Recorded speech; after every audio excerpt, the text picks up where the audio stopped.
So the fake Black Panther Party is getting called out by everybody.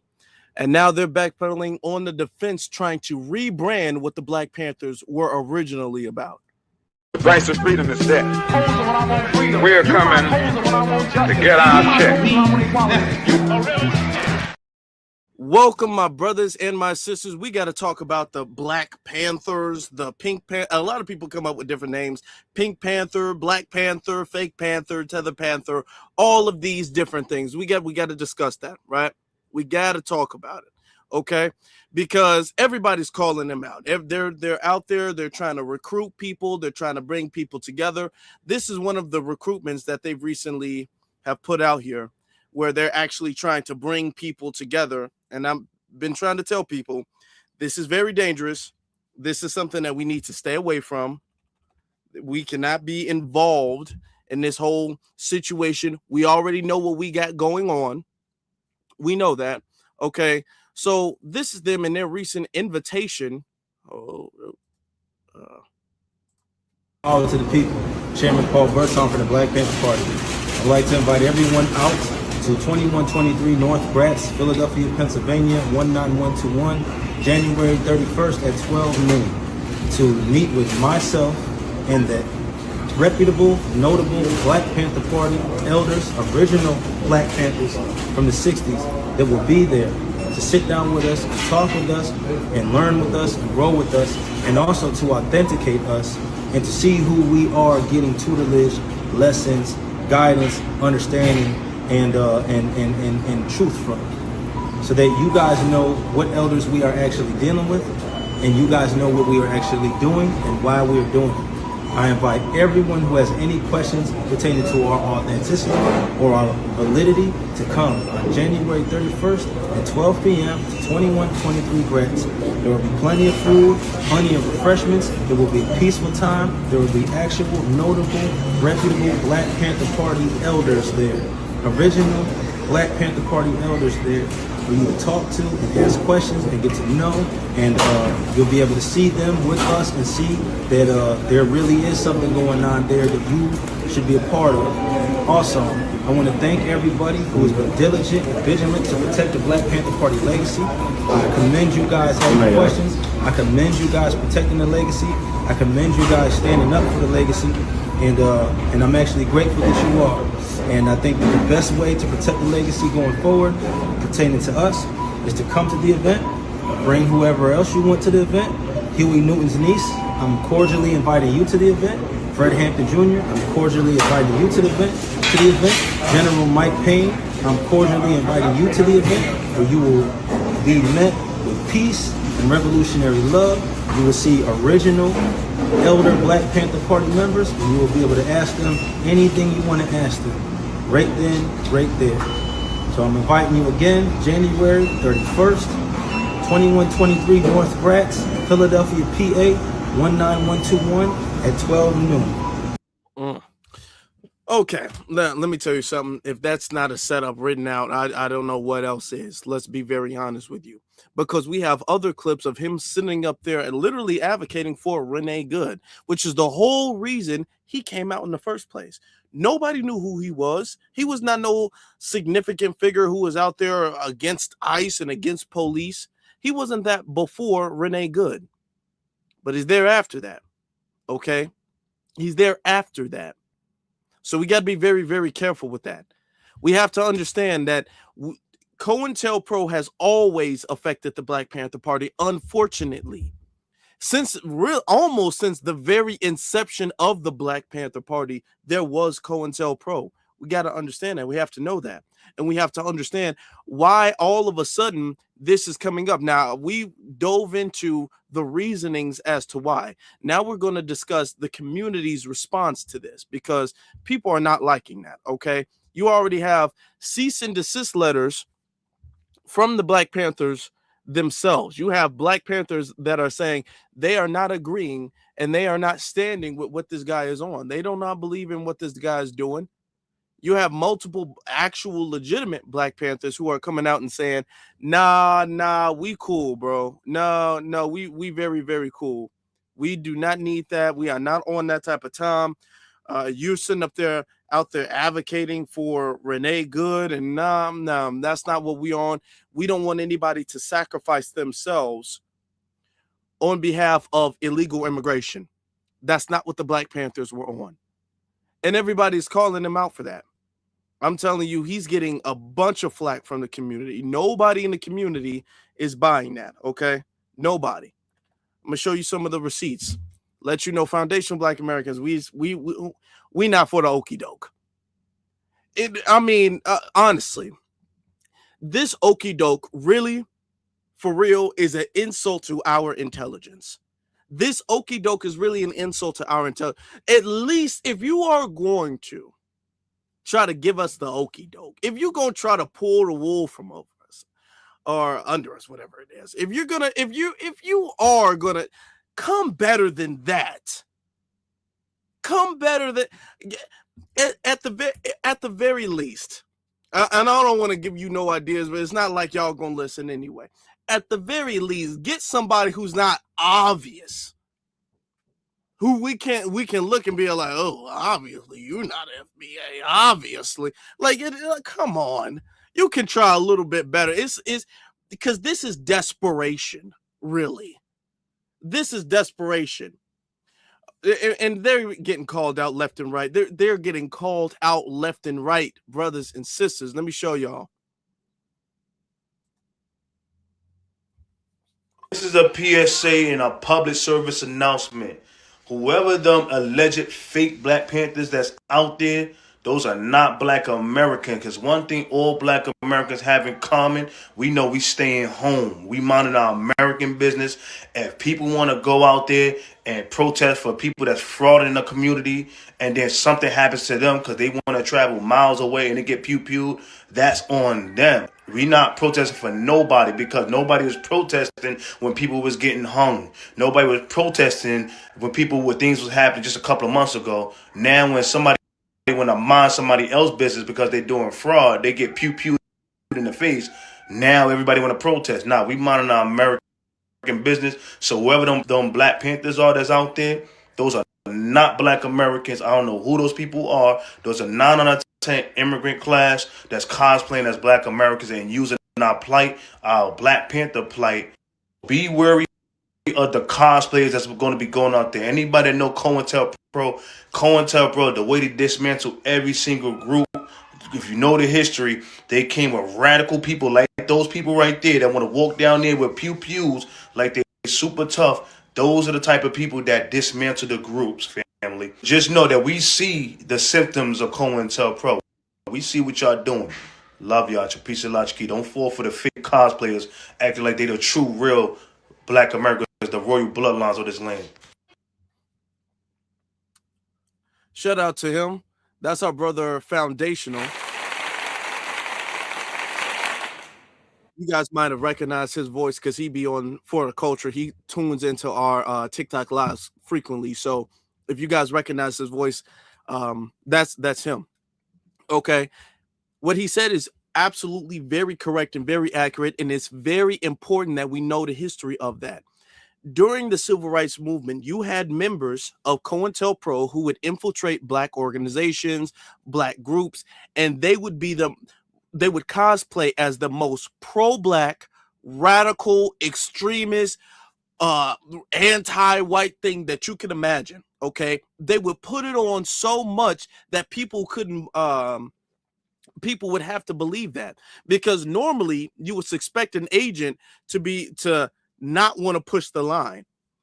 These are the people who would go and plan things. These are the people who would go organize things. We have to understand, William O'Neill, he was organizing and feeding people. He was an active member. A lot of these COINTELPRO agents, they're not just here for one time, and then next thing you know, they're trying to sabotage things. Sometimes, not even sometimes, a lot of times, COINTELPRO, they would be in there and they would be embedded in the organization for months at a time, if not years at a time, in order to gain the trust of everybody. And then next thing you know, they got people in their trap, okay? Because they were working for the government the whole time.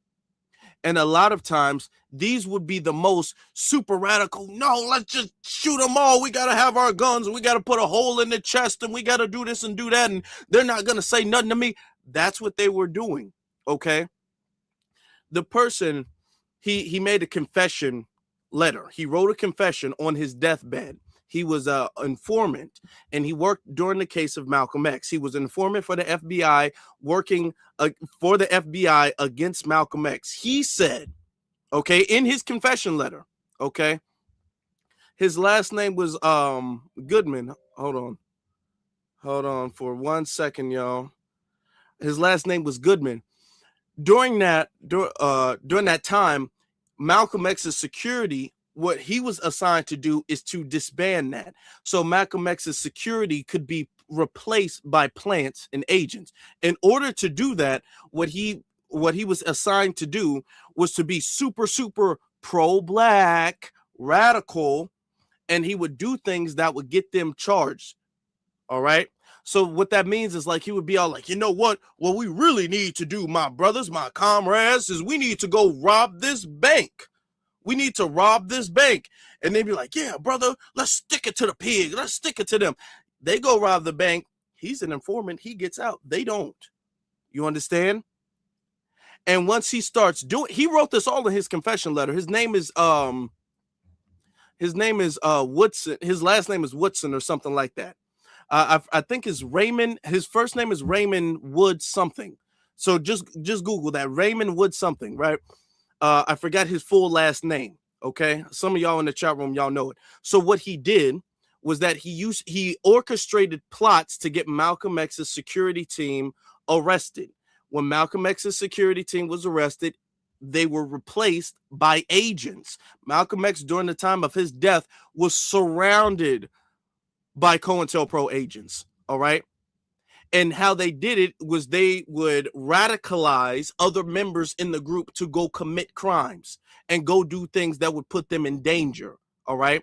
That's what they would do. And sometimes they would have to be in there for years in order for you to trust them. Because if somebody just got their membership and then next week they're saying, man, I got a whole bunch of bombs. You want to blow something up? No, that's a little too extreme. They wouldn't go that far, that fast. So it would take a while of them joining the meetings, laughing, chilling with you, all of that stuff. And then next thing you know, they say, you know what? I'm just tired of this, man. They go to the weak link and they would spread like a virus their radical, dangerous rhetoric that would get them disbanded. This is one of the things that took the Black Panther Party down. All right. Give me 1 second. Hold on. Let me see. Hold on. So this is something that we have to be very, very careful of. Let me show y'all this other, because he's getting called out left and right. He is getting called out left and right. Let me pull this other clip up. Boy. Okay, hold on. Come on now. The PS. Nope. And I saw this video of the Black Panthers that are coming back because they're fighting ICE. And right away, I was like, this is kind of fishy. And I literally said this. I was like, these are not Black Panthers, okay? I do not believe for 1 second that the Black Panthers are going to come back for illegal immigrants that, I'm sorry, most of the time are Hispanic or even Somalian for that matter. Like, a lot of times, a lot of these groups don't even fuck with us. Lo and behold, I was right. This has nothing to do with the Black Panthers. And even the niece had to come on social media and said, can y'all stop doing this shit? She straight up threatened to sue these motherfuckers. Now, if you know anything about the Black Panthers, they're very pro-black. So if it doesn't concern black people, they don't care. You'll have to realize, like, from their perspective, we didn't ask to be here. We didn't choose to come here. So why the hell would Black Panthers, or really any black people for that matter, put their lives on the line for people that not only chose to come here, but chose to come here legally? You know what I mean? It's not our fight. We got enough problems of our own to be worried about some damn illegal immigrants. So I'm sorry, but it's really not our problem. Okay, there's another one. I'm telling you, they're getting called out. Nobody is buying this. Everybody sees this for what it is. Not only do they see the Black Panthers, as Black Americans, as our brother Foundational said, we know for a fact this illegal immigrant fight, that's not our fight. This is not our fight. This is not our battle. This is not our cause.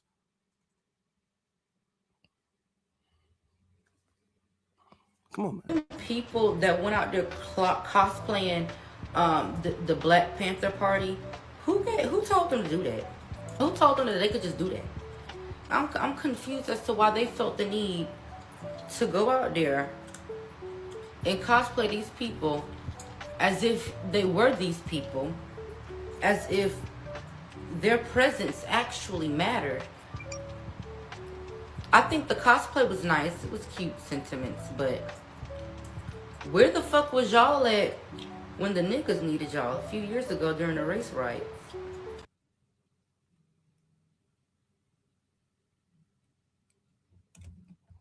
You see that? Folks is calling them out left and right. These people, these people, hold on. A lot of people calling me right now. I don't know if something going on, but it is what it is. These people are being called out left and right. Nobody's buying this. We're chilling on the couch, minding our business, organizing for our community, for reparations, for what we need to have been get done. Now, I'm gonna be very honest with you. I'm gonna be very honest with you though. You don't see nobody else doing that for us. You don't see nobody else doing that for us. You don't see nobody else doing that on our behalf. Nobody. Let me show you something else. There's other brothers calling them out. I'm talking about the whole family. Nobody in the family is looking at this like this is something positive or productive. Okay? Hold on. Let me share my screen. I forgot I gotta share it. Share my screen. No.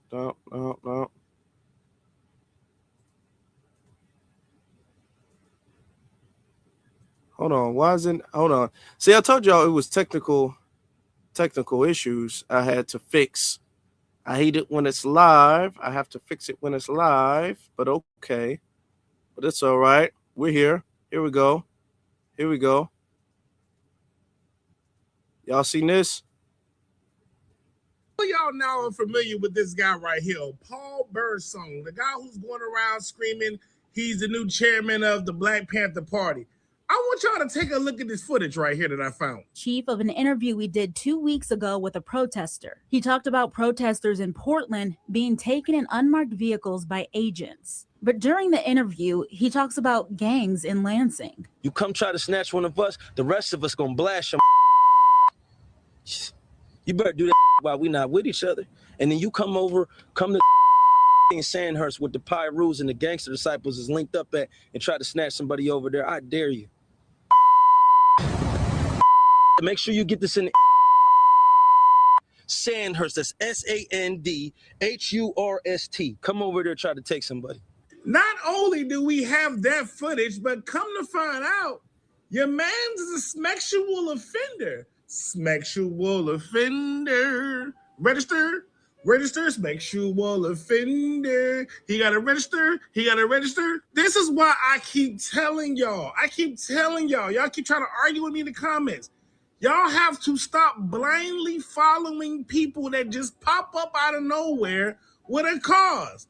This man is an agent. He is an agent that is working for the government in some way, shape, or form. I do not believe this man has free will and he's out here making decisions on his own. I've seen him as a Pyru. I've seen him dressed as a Blood. I've seen him in a Malcolm X outfit. He has identity crisis.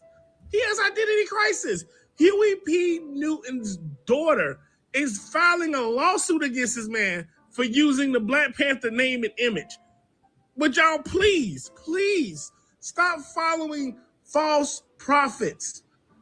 Don't J. Cole got a song about false prophets? Nothing that this man is doing is beneficial to the Black community. Fighting and combating ICE is not beneficial to the Black community. I don't care what no one has to say. And I got more information on Paul Birdson. I ain't even dropped all the information I got. I got more. And then there's more. But the more videos he make, the more videos I'm going to make, because I'm not going to let y'all follow no false prophet. I'm sorry. Y'all can call me a hater. Y'all can say I ain't doing nothing for the community. But I ain't no offender that needs to be registered out here talking about something we need to protect the people from ICE. No, the people need to be protected from you, Mr. Birdson.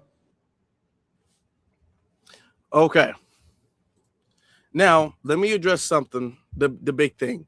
The whole thing about him being a offender, Okay, him having some sexual offender thing. I tried to, because that's a pretty significant deal. That's a very big deal. I've tried to look that up, look up the case that he like showed on the screenshot. I couldn't find that. Okay, I've tried to look up the cases myself. I couldn't find that. I'm not gonna put that on somebody's jacket if I can't verify that. He said that he has some documentation to it. I couldn't fully see the documentation, couldn't see his name on it, but okay. So we're just gonna, I want that to be known. I showed his video, but I'm not saying, as far as that part is concerned, that I know of that with proof. I will say that. All right. But he does have a record. He does. This is something he has admitted to. He's admitted to having a record. So it is very likely that, you know, when people have records and all of that, when they have felonies, you're in and out of jail. It is kind of suspicious that now all of a sudden now you're able to walk around open carry with weapons and things of the sort. That is kind of odd that nobody's bringing that up. It is kind of odd, and it would be telling, okay?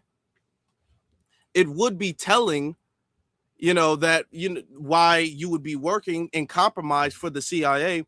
One thing about William O'Neill, who was the CIA informant, who worked for COINTELPRO, who actually got Fred Hampton murdered when he sabotaged him, when he gave the blueprint of the house, and then when he drugged him. One thing about him is that William O'Neill was actually in trouble with law enforcement. And what happened was that they made a deal. They said, hey, you can either go to jail or you can help us out. You can go in the Black Panther Party and you can do this and you can give us information and you can help us out. Either way, you get to either go to jail or you get to help us infiltrate the Black Panthers. So a lot of people, we have to, and I'm not saying that if you have a criminal record, that means that you're COINTELPRO. Not saying that, because I know some people are going to be like, well, what about Malcolm? Because anytime somebody brings us up, they always bring up Malcolm. Every single time somebody brings that up, they always bring about Malcolm X. They always mention Malcolm X. What about Malcolm X? He had a record. Okay. Nobody's saying that any and everybody with a record is COINTELPRO. Nobody is saying that. However, we are saying that all of these factors are important. We cannot dismiss any piece of the puzzle here, any piece of history here. None of that can be dismissed whatsoever. Nothing. Okay. You've had Black Panthers who are saying they're not getting involved at all. These Black Panthers are saying, hey, as far as ICE is concerned, ICE is not our concern. ICE is not something that we're going to be fighting against. ICE is not coming for Black Americans. Fighting ICE is not beneficial to Black Americans at all. It is, you know, for illegals. Stance is, you know, for illegals. We're not gonna step in front of that. That's not our fight. That has nothing to do with us. You know, we're not gonna step into that fight and going through the community defending somebody that we didn't even want to be here. Okay. They're saying that and not stepping in the fight. Not only that, I'm sure you guys have heard about it, but let me show you guys. Huey P. Newton's niece has come out and said something against him. I'm talking about everybody. As far as the there's Black Panther parties or members who are saying stuff. Huey P. Newton's niece, which I'm about to show you guys right now. Everybody is saying something. The community, everybody. As calmly as possible. I'm going to try to make this video as calmly as possible. My name is Maisha Newton. My father's name was Walter Newton. He was the brother of Huey Percy Newton, who started the Black Panther Party in Oakland, California. Okay? My handle name is Maisha 415 Newton. If you don't believe me, we just came out with the second book, The Roots of the Revolutionary Suicide. This is the roots of Huey P. Newton, okay? That's my father, okay? These are our grandparents, okay? There go Huey right there, okay? I got birth certificate, paperwork, and a whole bunch of Newtons who are ready to whip. Listen, this goes out to the Black Panther Party, the new United Black Panther Party, whoever's out there protesting with these Somalians. I'm about to get a cease and desist order against you, and I'm about to sue you because you guys are... You are not going to defame my uncle's name like that. We're not doing that. See you in court, bitches. Yeah, and ain't nobody playing these games. Nobody's playing these games. Everybody sees this for what it is. They see this. They know exactly what this is, all right? And they know for a fact, first off, y'all just came out of nowhere. That's suspicious in and of itself. Even if this was legitimate police brutality, that's suspicious in and of itself. But the reason you all came out there is because of ICE. You guys are talking about ICE. And one of the things, the dangerous things that they're doing is they're trying to make it seem as if ICE and deportation and the issue of deportation is the same issue that we have faced as foundational Black Americans against the police. They're trying to make it seem like those two things are synonymous. And it's not. And the reason why they're trying to make it seem like those two things are synonymous is because they don't have a legitimate argument to fight against ICE. They don't. When you talk about deportation, they say, well, nobody in this country is illegal. That's not true. And you're not going to get anybody to rally behind that. So the only thing that you can do is make it seem as if this is history repeating itself with the civil rights movement. Notice when I did my live yesterday, Don Lemon was bringing up the same thing, saying that, you know, this is kind of the same way the civil rights movement went down, and the civil rights movement, they keep making it seem as if this is like a repeat of the civil rights movement, when we know it isn't at all. I had to edit this video because they had music in the background, but You know, me and the that's camera. why it sounds a little weird. Hey, let's check this out. You know, me and the cameras out here in Northeast Philly. You know why we're here? Because we was told ICE was hopping on the people over here, over at the Brazilian bakery, and over here in the neighborhoods. Now, yeah, we came out here and we see like them Sprinter vans parked and all these blacked out vehicles parked. But it's like maybe they in their hotels getting some sleep or something, or maybe they knew that the Black Panther Party was coming. You know, like I said before, and like I said again, and like Huey Newton said back in the day, the Black Panther Party is an internationalist movement. So we stand with all oppressed people, no matter what your ethnic background is, no matter what your cultural background is. We stand with all oppressed people. So a war on the immigrants to the United States of America is a war on everybody in America. It ain't just a war on people who just came here, or even people who've been here for a while and couldn't get their green card for whatever reason. See, they couldn't get their green card for the last 20, 30 years, but you've been enjoying their food, though. You've been enjoying taking your car to them instead of taking it to the Midas or something, because it's going to be cheaper, though, right? But now they out here getting chased around and killed, and you won't do nothing about it. Hey, dig this, ICE ain't just coming after us. They just killed an unarmed Black man in L.A. But you sitting up here acting like, oh, that's not our fight. Be real. All power to the people. Yeah, but you're not out there for this Black man, okay? Who we're still investigating and finding out the details of that. You're out there for Renee Good. That's who you're out there for. You're saying they can't get their green cards for whatever reason. Listen, that's not our problem. It's really not our problem, okay? If we went to any other country in the world and for whatever reason we couldn't get citizenship, they make it very difficult for us anyway. But let's say, okay, we couldn't get citizenship. So what? It's unfortunate you couldn't get citizenship. That is what it is at that point. Okay, if you can't get it, you know what happens. All of them know what happens. All of them knew the rules coming here.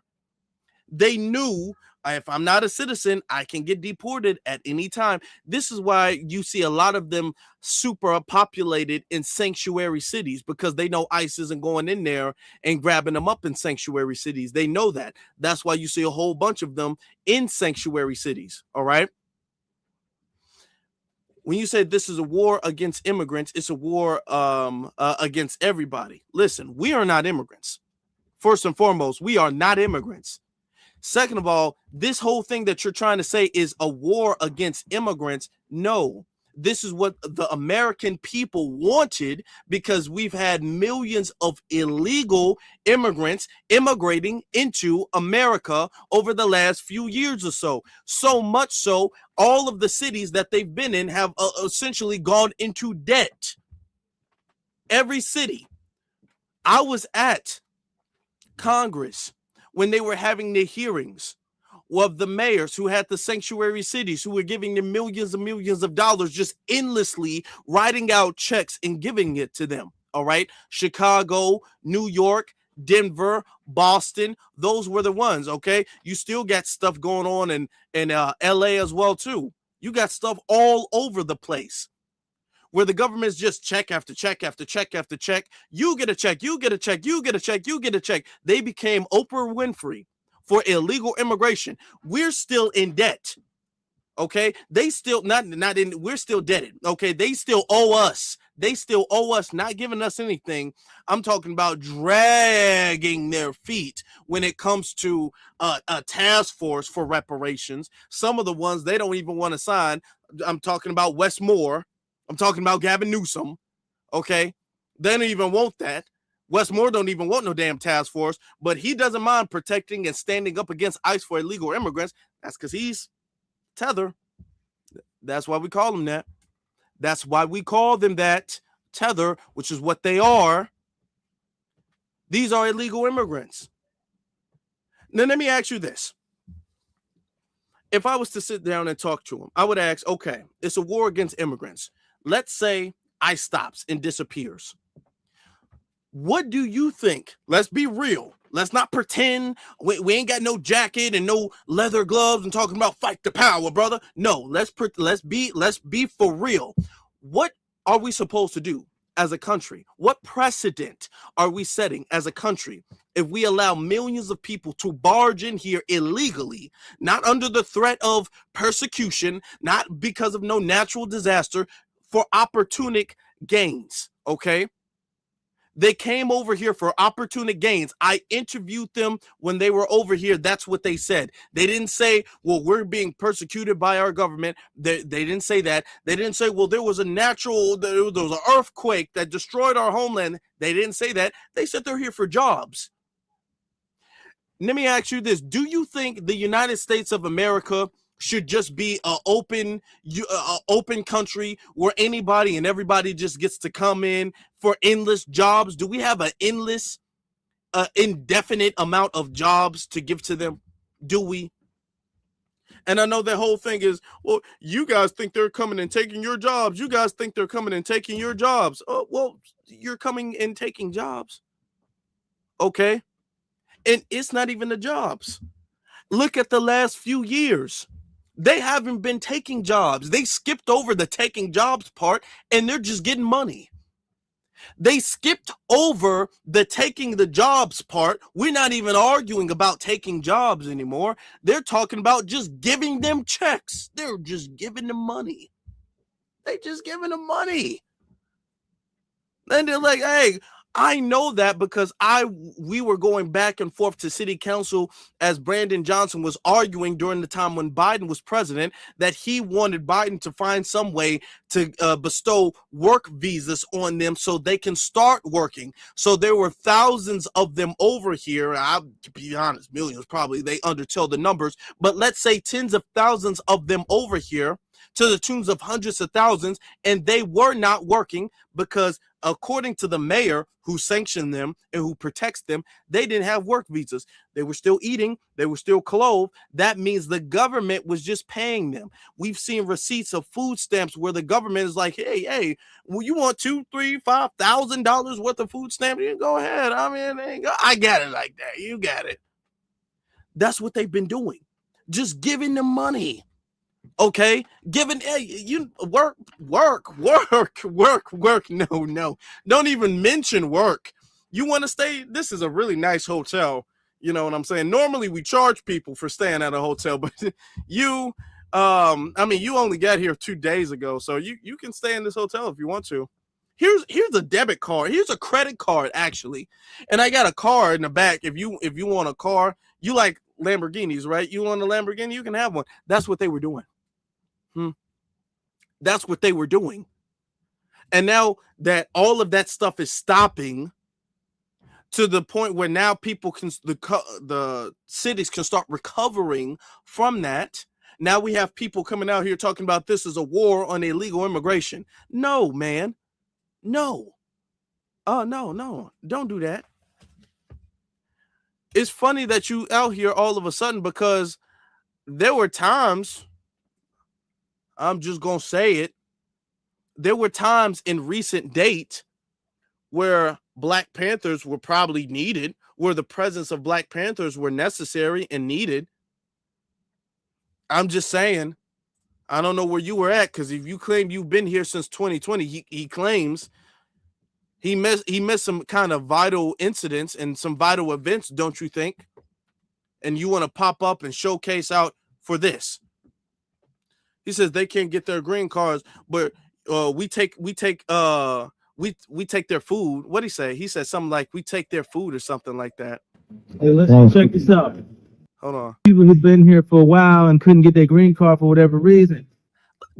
For whatever reason, look, there's a process. If you can't get your green card, you can't get it. Maybe you don't qualify. Maybe you didn't do what you were supposed to. Maybe you lied, whatever. Okay. You being here for a while, which is vague enough. Is that an excuse just to stay? You just get to stay? See, they couldn't get their green card for the last 20, 30 years, but you've been enjoying their food, though. You've been enjoying taking your car to them instead of taking it to the Midas or something because it's going to be cheaper, though, right? But now they out here getting chased. Dude, we're going to be okay. We're going to be okay. The narrative that they've been working so hard and they create this luxury for, as a Black American, I can't relate to that. I can relate. Some maybe body shops, they do a cheaper job or something like that. Okay, that's cool. Black people, we've been working on cars for a while. We can do that. We've been eating their food. What does that mean? What food have we been eating of theirs? If you're talking about like restaurants, we'll be okay. I can guarantee you we'll be okay. We'll eat. We were eating before they got here. We'll eat after that. Okay. We won't starve to death. That was one of the things that they were saying during the last election, that with mass deportation, they're going to starve to death. We are going to starve to death as a country. I have not seen a case since deportation started last year of people starving to death. Have you guys seen? I want to ask you a question before we play the next clip. Have you guys seen any news article, any story, any headline of there being a massive food shortage because of ICE deportations? Have you gone to your grocery store and been like, damn, there used to be oranges and apples and bananas and vegetables over here and all of this stuff? I don't see no food at the grocery store. Have you guys seen that? Have you guys gone to the store and been like, damn, where are all the eggs? There's no milk anymore. Oh my God, I can't get no apples. I can't get no strawberries or oranges. Have you seen that? The massive food shortage that they said was going to occur if massive deportation was going to commence. Remember, they were telling you people will starve. People ain't going to eat nothing. People going to just start dropping dead from hunger in the middle of the street. They're going to be just driving and be like, ugh, and just die because they were so hungry. I haven't seen I'm asking y'all, I haven't seen a case of nobody just starving to death because of mass deportation. I ain't seen that. Despite the fact that they claimed that was going to be a big scary thing that was going to happen to millions of Americans across the country. They said that, remember? Come on. They said, oh my God, we're all going to starve. No, nah, we cool. All of that's, we need them. Nope, we actually kind of cool. Now, of course, he's been facing a lot of backlash. So he did an interview, and I want to show you guys the interview he did. He did this pretty much to yesterday, like real late last night yesterday. So we're going to get into that. Let me fast forward to get to the point where I'm looking for. All right, here we go.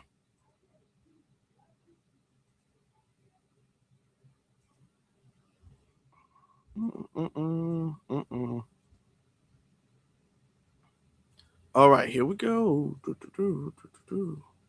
Hey, before we get started, actually, can y'all make sure y'all hit that like button? I would greatly appreciate that. Let me shout out my brother Warren. I appreciate you. Okay. It says Afro Boogie, keep cooking. Hey, I'm cooking, brother. I'm cooking. We all cooking together, brother. I appreciate you. Thank you so very much. And then that one brother, he sends a super sticker. Thank y'all very much. I appreciate y'all sincerely.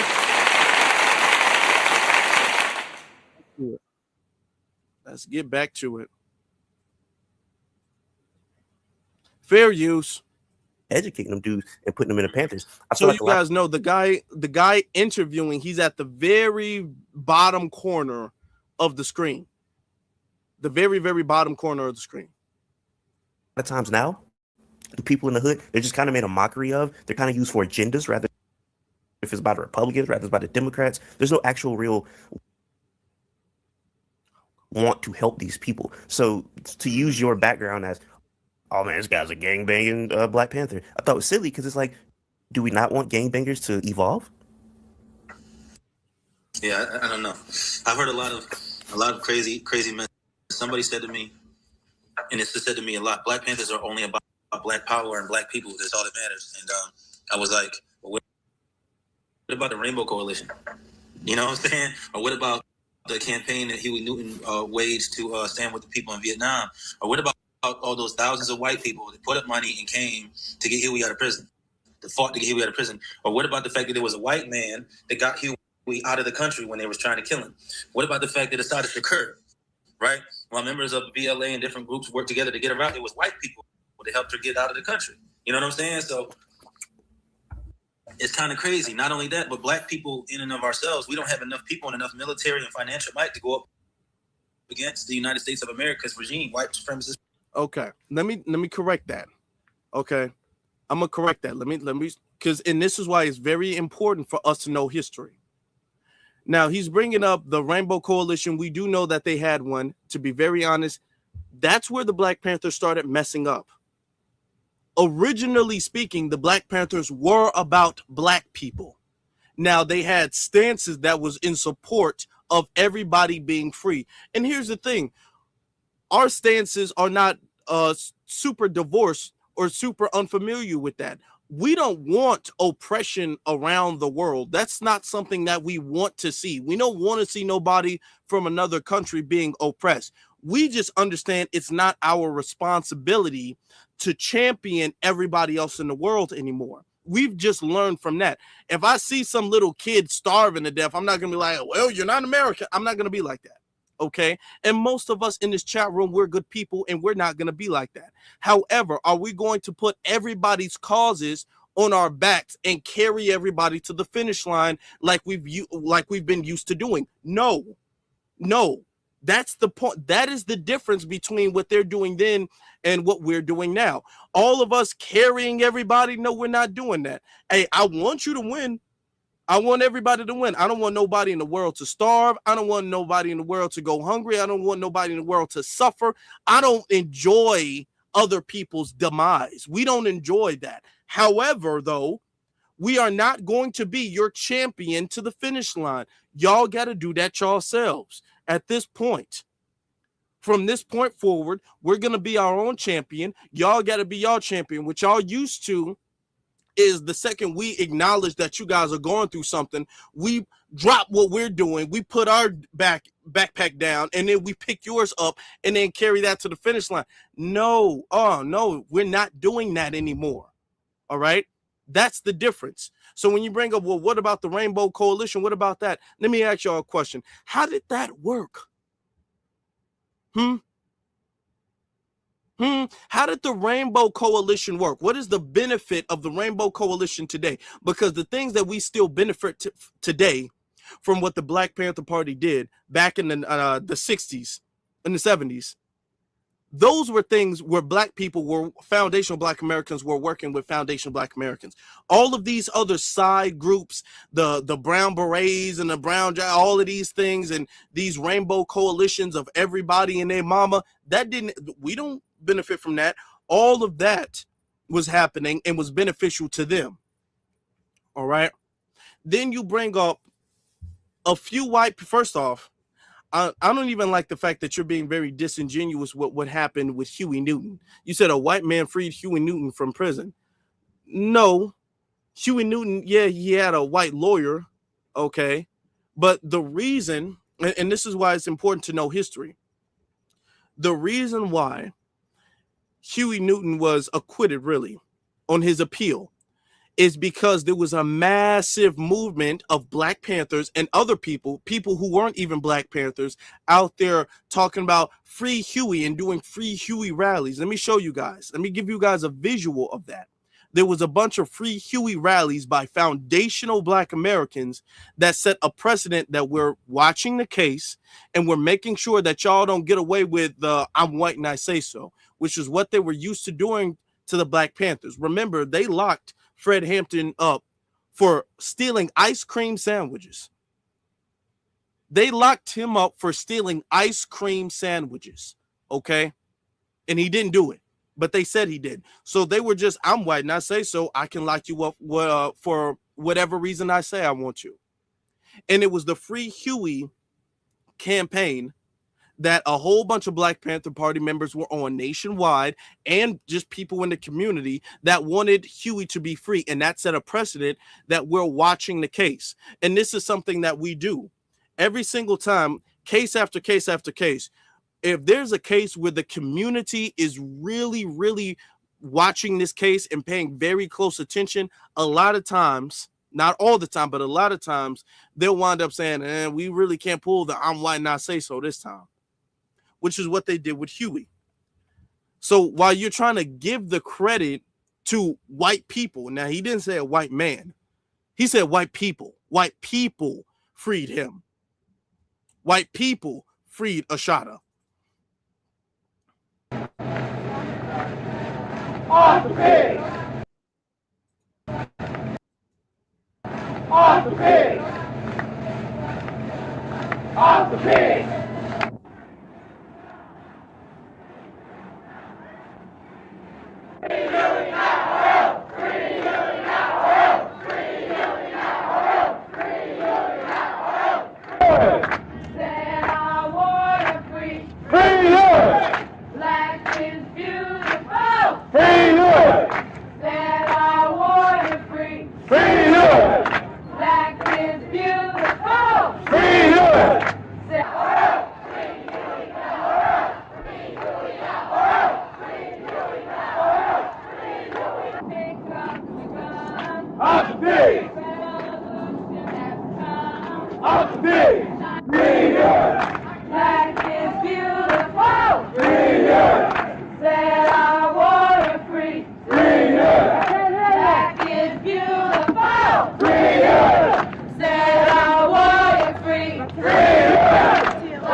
All right.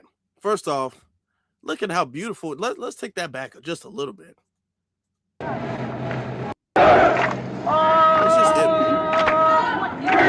just admire how beautiful their afros are.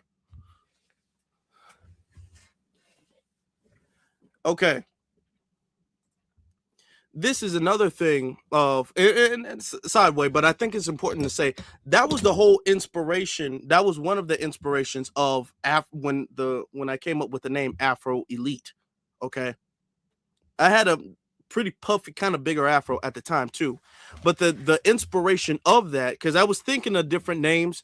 The original name that I was going to call the channel was going to be Afro American, something like that. Okay, because back in the day, back in the 1960s and the civil rights movement, they used to refer to us as Afro American.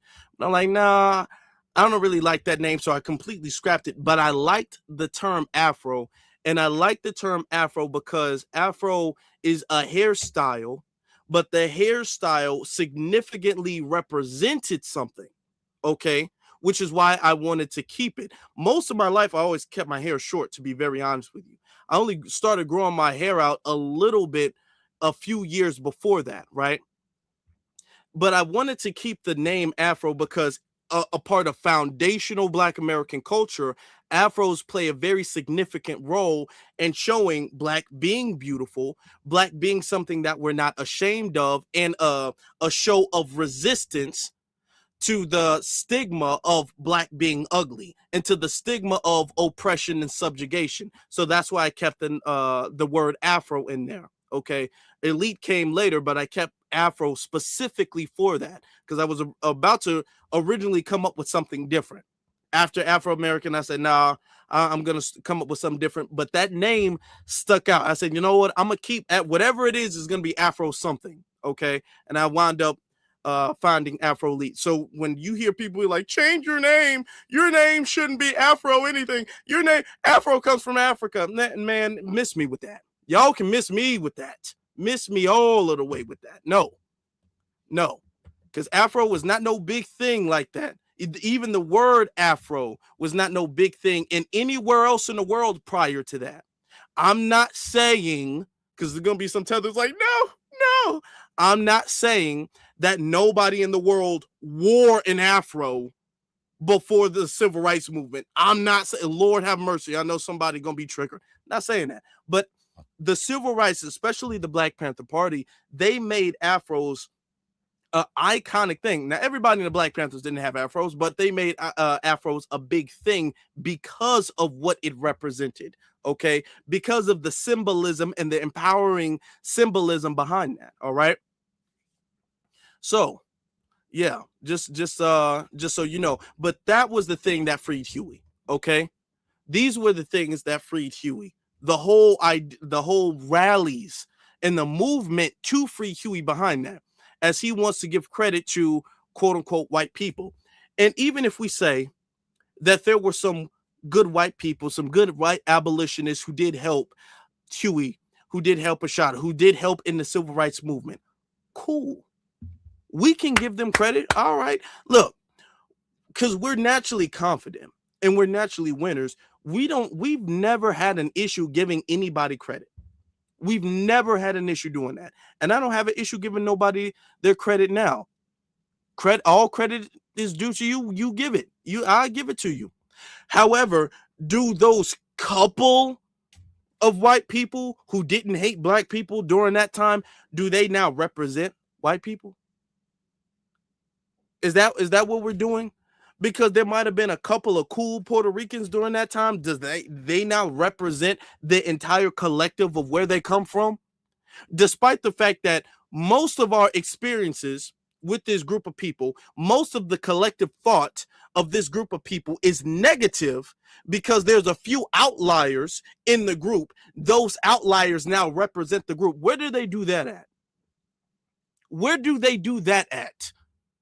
Where because there was a couple of outliers who didn't hate Black people and who were abolitionists, okay, who went against the norm of their community, now they represent their community. Now we got to make it seem like we were all kumbaya the entire time, even though his lawyers were being paid, okay, even though that, it's not like his lawyers did it pro bono. They didn't do it for free. They didn't do it for the love of the game. They were being paid, okay. It was a high-profile case. They were making their case. Oh, okay. And he won his case.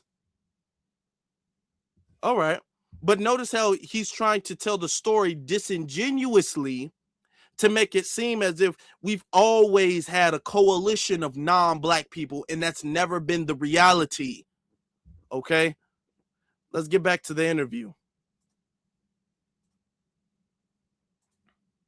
Regime. We need to team up with these other groups that are being oppressed the same way as us. Well, maybe not exactly the same way as us, but in similar ways. And we need to be able to stand together and fight together. You know, it needs to be a unified front. That's the only way Black power is achievable. Agreed. I think people should do more research and learn that the Black Panthers were speaking up for Palestine back in the early 70s. We still are. You know, still are. Intercommunalism, Free which Gaza. Free Palestine for sure. And it's so much that they were doing where, from what I wasn't, neither you were around that time, but just from what I like that point. I like that point. I like that point. I like that point. I do. Black people were standing up for Palestine. Okay. Free Gaza, free Palestine. Cool, cool, cool. Were Palestinians speaking up for black people? These are questions, Mr. Black Panther. While you're saying, yeah, we always stood up for Vietnam and we stood up for Palestine. Okay, and how did the Palestinians treat us afterwards? How have we been treated by Palestinians? How have we been treated by the Arab community in general? How have we been treated by these other groups that we've been defending? Okay? Don't tell one side of the story that we've been helping them. Oh, tell the other side that they have failed to help us. That they have turned around and gave us the finger afterwards. Okay? Let's not play that game. If you're going to say it, say it. But if you tell the whole story, you would have to establish the fact that they have refused to reciprocate any type of allyship with us. They refuse to do that. They will openly tell us, no, don't ask me about that. No, dude, no. All right. So no. Yeah, but yeah, bring it up. Bring up the whole thing. How have they treated us afterwards? I read, they were very focused on freeing all people from oppression. Rather, if it's black people here, black people across the seas, like you said, Vietnam people, Palestinians. So once again, another critique that I saw of you is, well, ICE ain't got, illegal immigrants ain't got nothing to do with us. ICE just killed an unarmed black father of 2 children in LA. Mm. So what that mean? But are you in LA? Were you in LA or were you in Minnesota? Were you in LA? See, notice they keep bringing up that one black guy and as a justification to, well, you know, ICE just did this to this black guy. ICE just did this to this black guy. Okay, well, why are you not in LA? Why are you in Minnesota where the white woman was killed? If you're not doing this for the white woman, you tend to be in Minnesota where everything's popping off because of the white woman, right? Mind you, there's a lot of different stories about what happened in LA, okay? And we're still doing investigation on that. But that doesn't, so you're going to sit up there and fight. You're not fighting on behalf of the brother. Notice he keeps trying to frame it that way. You're fighting on behalf of immigrants. You said it in your other video. You said you're fighting on immigrants. You said, Paul said, a war against immigrants is a war against everybody. So don't bring up that one dude, that one black guy, and be all like, well, ICE is going after him. You're not defending him. You're defending immigrants. You advocated for us to walk immigrants back and forth to school and back and forth from home to work. That ain't got nothing to do with the brother in LA. You talking about Minnesota doing that, walking back and forth and acting as if we're their armed security, like we're their Secret Service in Minnesota. But now you want to get on the interview and you want to bring that up to cover yourself. You know what I'm saying? What they'll do to them, they'll do to us. That's nonfiction. You know what I'm saying? So, you know, it's kind of retarded. You know, I'm going to use the word retarded because I mean it, psychologically slow, remedial, even idiotic to think that ICE is not going to come after your black ass once they get done with his Dominican ass or his Puerto Rican ass. Like, it's really dumb to think that. And then you got JD Vance telling them to go door to door. You think they only going to knock on doors where they think Hispanic people is at? They're going to knock on everybody's door. You know? So, and if you got a light-skinned daughter, like me, people think I'm Puerto Rican. I'm not. You know what I'm saying? So it's like, you know, if you got a person that look like me, a light-skinned black man, let's say Huey Newton's niece, she's one of the people that has spoken out against me, right? Her, right? She light-skinned, right? Mm-hmm. Let's say an ICE agent wants to say, well, you're Puerto Rican or you're Dominican or you're something else. You know what I'm saying? Like, and decides to snatch her ass up. Is it going to matter then? Yeah. You know what I'm saying? So it's like, you know, what if one of these dark-skinned brothers, what if somebody says they're Haitian or Jamaican, you know, and just decides to take them? You're not supposed to be here, you know? Well, then what? Then does it matter at that point? So, you know, I think that it's kind of remedial to say that what's happening with ICE is not something that affects all of us, you know, and it's not something that we all should be up in arms about. You know, I think, you know, I bet the Jewish people used to say that, you know, when Hitler was getting ready, when the SS squad started going door to door, I bet everybody in Germany was like, that ain't got nothing to do with us until Nazi took over Germany. Nazis, the Third Reich took over Germany, and then they're out there mutilating and raping and torturing people and doing experiments on them. You heard about the experiments they did on people, So it's like, it's all good and dandy, fine and dandy. They ain't got nothing to do with me until they're not at your door. You know what I'm saying? So I think people need. Okay. All right. No. Dude, no. Absolutely not, dude. No, do you see how much they have to stretch to make it seem like we're involved? They got to bend reality. All of these mental gymnastics and crazy hypotheticals that they're coming up with. What if ICE just knocks on your door and see if you're light skinned, you're Puerto Rican, and if you're dark skinned, you're from Haiti, and then they just grab you up? Okay. Where has that happened? When has that happened? To whom did what he just say occur to? Because ICE has been around for a minute, not just during the Trump administration, but ICE has been around for a minute. If what he said was plausible to any degree, we should have heard about it. Okay. And if people say you look Puerto Rican, well,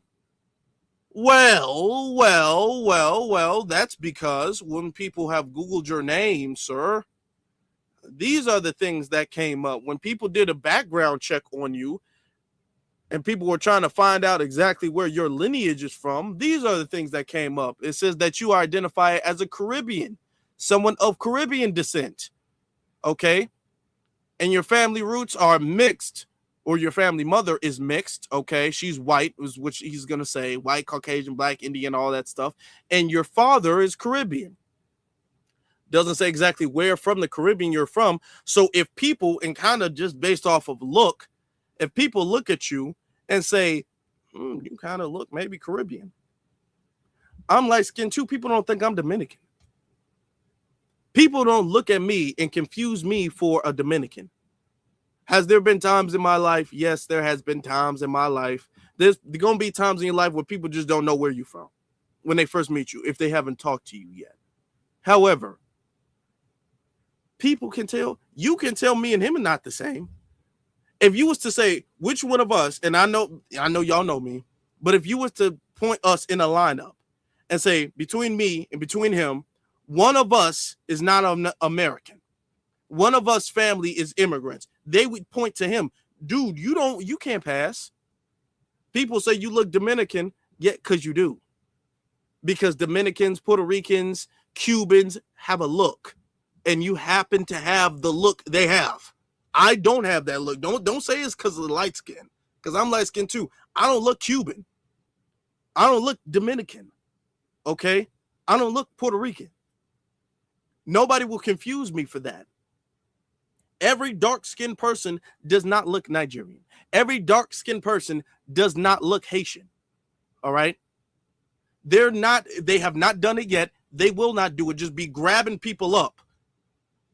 And when they do, here's the thing. When they do, then it will be our fight. When they do, then we will fight. But they're not doing that. They're not doing that. All right? You say, I think it's asinine. And what I also think is asinine is that they keep trying to invoke Nazi Germany. What is going on in America today is not Nazi Germany. This is not the Third Reich. These people are not being sent into concentration camps and ovens and things of the sort. That's not what's going on. They're being sent back to their country. All right? He said, you're trying to, what about when the Nazis did it? Dude, the Nazis were offing folk. They were offing people. These people are being sent back to Venezuela. That is not the same. That's not the same at all. We might have to skip forward a little bit because there's a point I want to get to. Like you said, they've been detaining U.S. citizens, like Americans, So when people say it's got nothing to do with us, it's like, nigga, yes, it do. Okay, notice he said detaining. And then you're skipping past the context of what was the cause of them being detained? Were they interrupting? Were they trying to pull a Renee Good? Okay, were they obstructing justice? Were they in the middle of a protest or a riot? What were they doing to be detained? How long were they being detained? Were they let go in an hour or so, like they were in Chicago, that they tried to drag that story out? What are you talking about? You can't just say, well, they were being detained. Okay. And they're being let go. Nobody's been deported. That's the argument. You know what I'm saying? And then no disrespect to the sister, to Huey P. Newton niece, but I did see that the other day, and once again, I'm a curious person, so I'm like, let me go try to find her page. Like, let me see like what she's up to. A lot of interesting views. I would say that a lot of Elon Musk retweets, a lot of Donald Trump retweets. You know, so I think a lot of her thoughts may directly oppose the thoughts of the original Black Panthers and then the Black Panthers today. So I could see why she would be offended by you, because you are anti-ICE. I think she's pro-ICE. I know you're anti-Donald Trump. I think she's pro-Donald Trump. So it's not really surprising to me that she's, you know. Yeah, there's a whole, and then this is the other thing, right? Somebody mentioned Frederica Newton to me, you know, Huey Newton's second wife. She was never a Black Panther, right? Huey Newton's niece was never a Black Panther. So they don't have any authority over the Black Panther name. Not only that, but the Black Panther Party got the name from another group in Lowndes County, down south, whose name was the Black Panthers. They got it from them. So the name has been passed around. You know what I'm saying? So it's not really like, you know, and this emblem is one of our applications. This emblem, right? That was drawn by Emory Douglas. Emory Douglas gave me permission to use it. Mm. So the Black Panthers, the name, right? The Panther Party, right? We got permission to be Black Panthers from Aaron Dixon and Clarence Peterson and Elmer Dixon and Rashad Birdsong and Billy J. Brooks. All who? What? Original Black Panthers. So basically what these people are saying is that they're not allowed to recruit anybody. Mm. You know what I'm saying? They're not allowed to groom anybody. They're not allowed to mentor anybody. They're not allowed to make anybody Black Panthers. That these Black Panthers can't make nobody a Black Panther. That Emory Douglas can't give nobody permission to use his own drawing.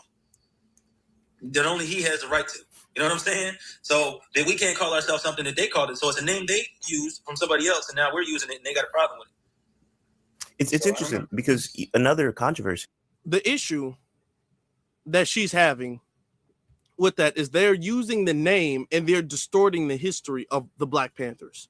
Okay, they're forcing, and we're gonna get to it. We're gonna get to the 10-point program and Huey Newton's stance on the 10-point program and the origin of that, but they're making it seem as if the Black Panther Party was always this all lives matter big rainbow coalition thing. When if you look at the actual history, which we're going to prove here, when you look at the actual history of the beginning of the Black Panther Party was about Black people. It was not about everybody in the world. It was not about that. Now, later, as the party became bigger, they had stances in support of other communities. Okay, they were not sending ships to Gaza. They were not sending that did not happen.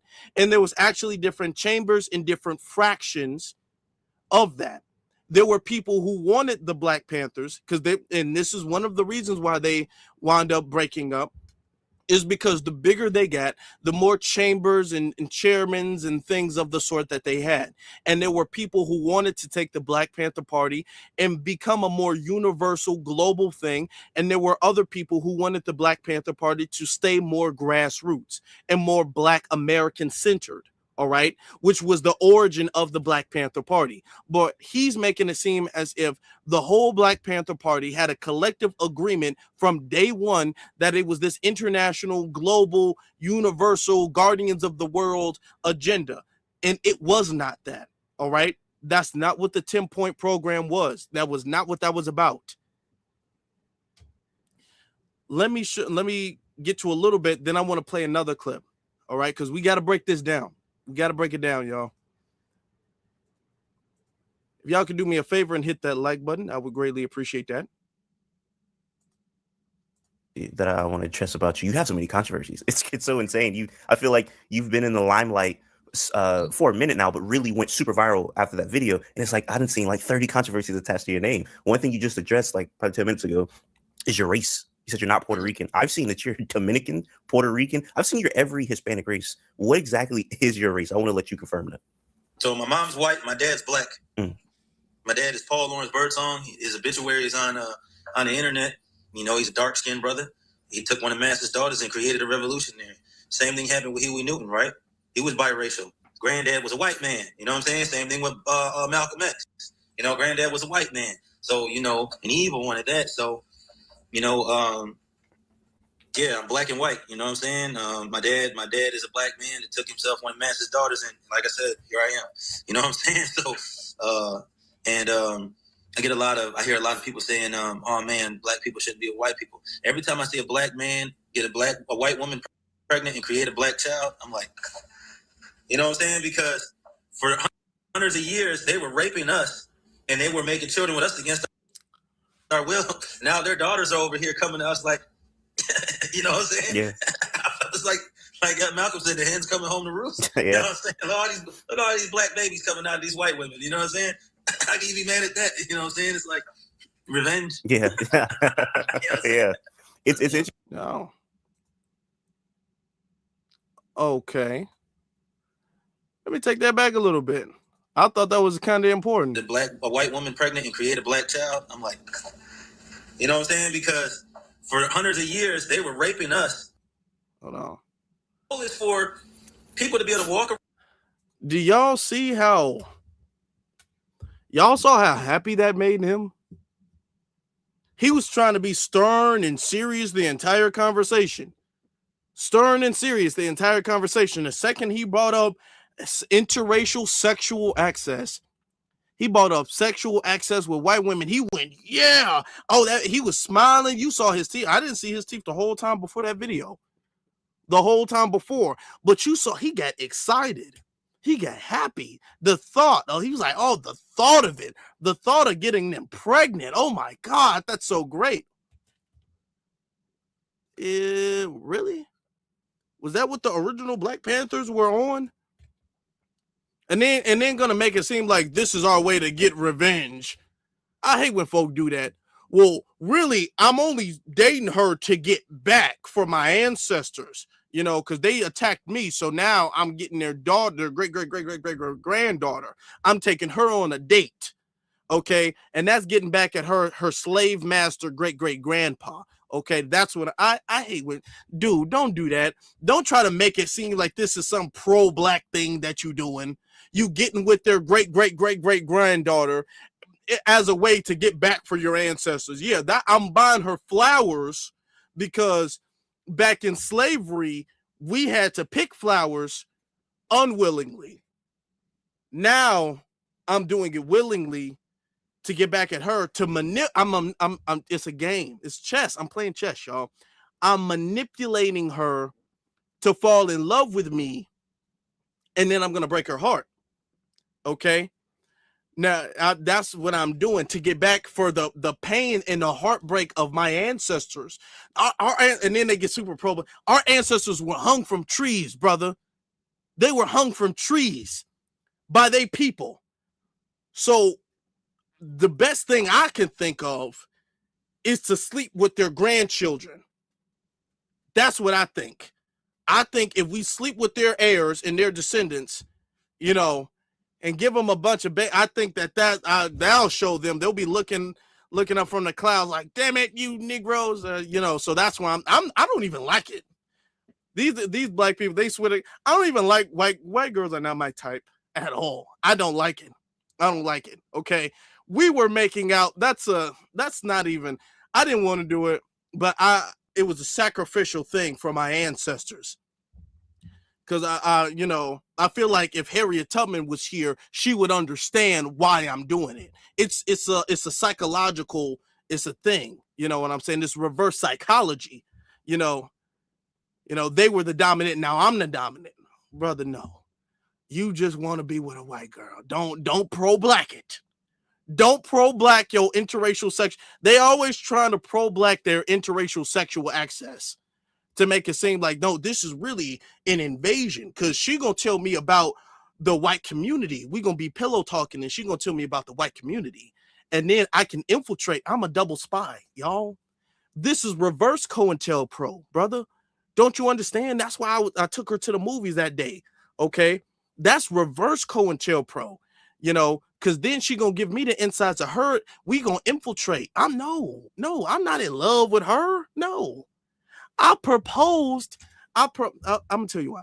I proposed to her because when we get married, I get the wealth, I get the plantation, and then we're gonna put them back on the plantation.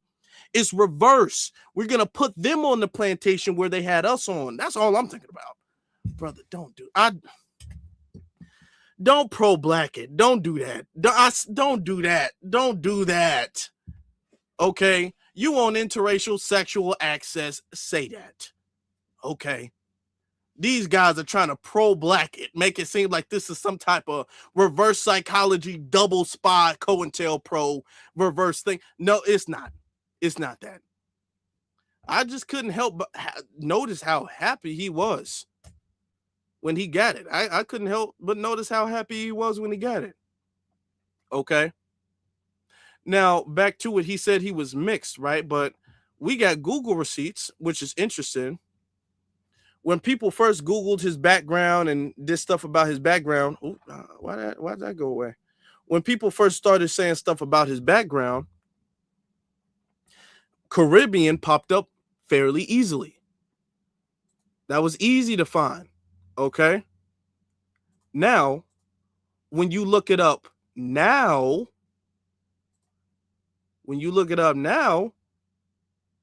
this is live. This ain't no screenshot or screen recording. You see, they changed it. Now they're saying it belonged to an African American liberation activist. Now the word Caribbean doesn't want to pop up anymore. When you first looked him up and did your research, Caribbean popped up pretty easily. It popped up pretty quick.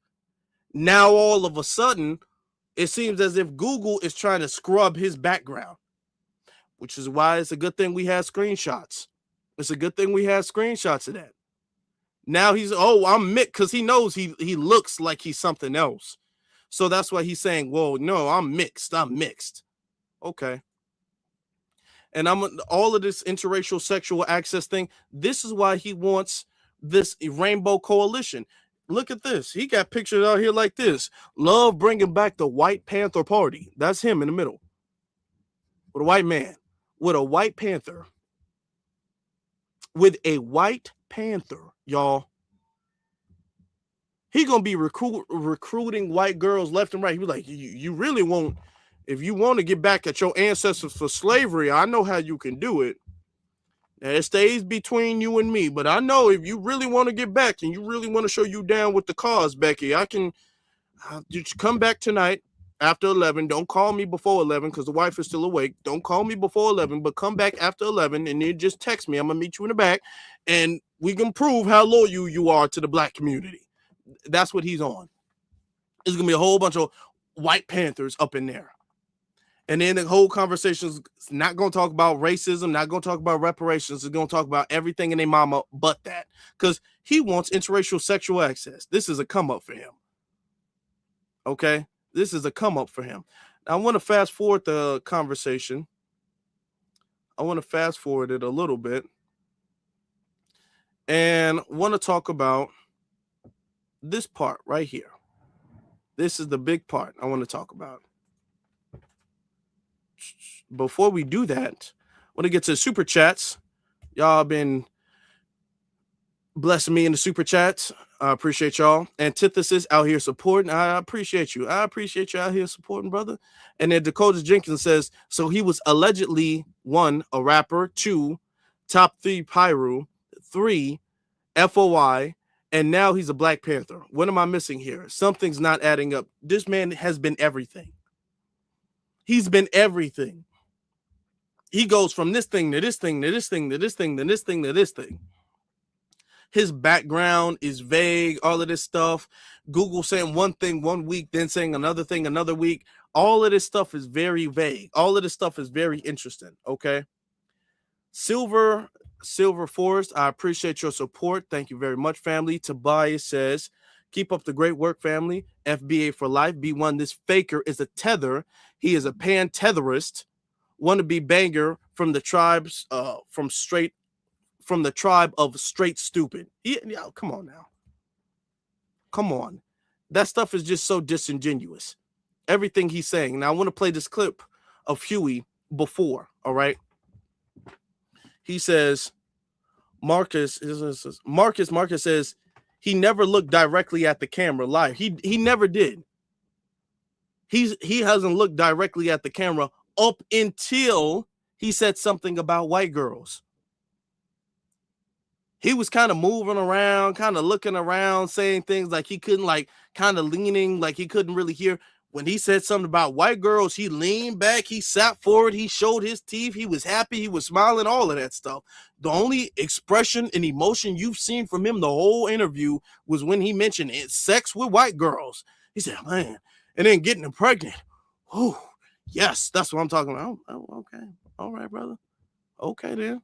Black Panther guy. All right. Okay.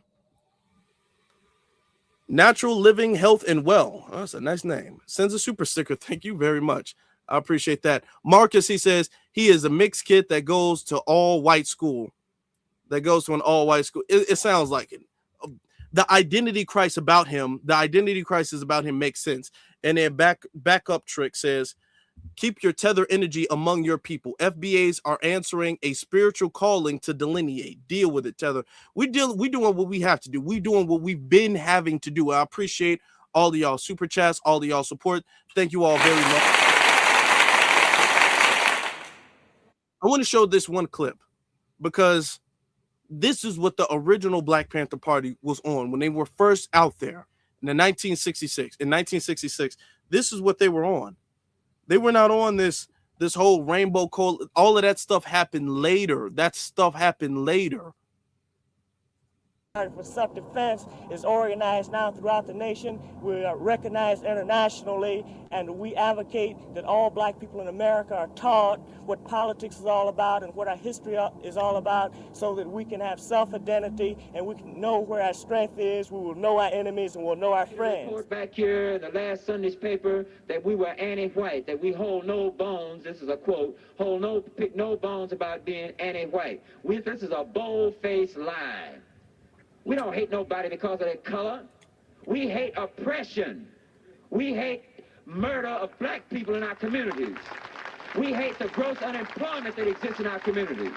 We hate black men being taken off into the military service to be fighting for a racist, decadent American promising us freedom. In the Civil War, 186,000 black men fought in the military service, and we were promised freedom, and we didn't get it. In World War II, 350,000 black men fought, and we were promised freedom, and we didn't get it. In World War II, 850,000 black men fought, and we were promised freedom, and we didn't get it. In the Korean conflict, the so-called police action, a war, we fought there, and we didn't get it. Now here we go with the damn Vietnam War, and we still ain't getting nothing but racist police brutality, etc. We are against oppression. Okay. That's what they were originally about. That's what they were on. Okay. The desperation, they weren't even desperate for allyship. Later on, they wanted to expand and allow other people in the movement. But the whole idea of we can't do anything without white allies, we need them, we need these allies, they were not on that. They were on black business. And we're going to prove that a little bit later. After this, I want to get to this part of the interview because this part is very interesting. The most interesting part of the interview, actually. So far, they failed, you know? So I'm not going to flash no guns or anything in this, but it's one on my hip right there. It's an MP5 sitting over there. It's an AK-47 right there. I'm not scared of them. You know what I'm saying? Yeah, for sure. So, and if I call the comrades up here, they won't all be able to fit in the camera. I'm not scared of them, you know? So, all I would say is, you guys should threaten the people who actually mean you harm. That's all, I don't mean them no harm. There's no real point of threatening me. If you don't mind, can I piggyback off what you just said? Mm-hmm. Even when I think about the FBA movement is essentially, we care about Black Americans. Anybody that's Black but not from America, they are we don't like them. Like, we beefing. Like, we hate these people. And it's damn near like they have more hate for them than they do the oppressor. Somebody in Haiti or some nigga that came from Haiti ain't oppressing me. Even if we have different ideologies, we all know people from Africa come over here and they're very conservative sometimes. I get that. What does that mean though? That means that you become the Okay, before we get to his response, you see what the interviewer did? Okay. You see who even the FBAs and they hate everybody. They think that everybody is an op. Let's be honest. Come on now. These people are going on these tethered podcasts because it's safe for them. That's why he went there. They hate everybody and they sound more like their oppressors. First off, we don't hate nobody. We just love ourselves. You're not an op just because you're not FBA. You're not an op just because you're not from America. You're an op because your behavior is oppish. If you have oppish behavior, we will label you as an op. Unlike before, where they were afraid to label people as an op and label people as suspect and hold up healthy boundaries with other people. Unlike before, we're not that way anymore. Okay, we've changed and we've grown and we've matured and we've evolved. We're not that way where we're not going to label you as an op because all skin folk need to stick together. We're not doing that no more. We understand all skin folk ain't kinfolk. We know that. So if you conduct yourself as an op, you will be labeled as an op. Do you become an op automatically by just being Haitian, Nigerian, Caribbean, African? No. If you act that way, you are. However, we do have to be suspicious of immigrants coming over here because there is a pattern. And that's the thing. Y'all want us to dismiss the pattern that we see. We see a pattern of behavior that comes from people outside of America.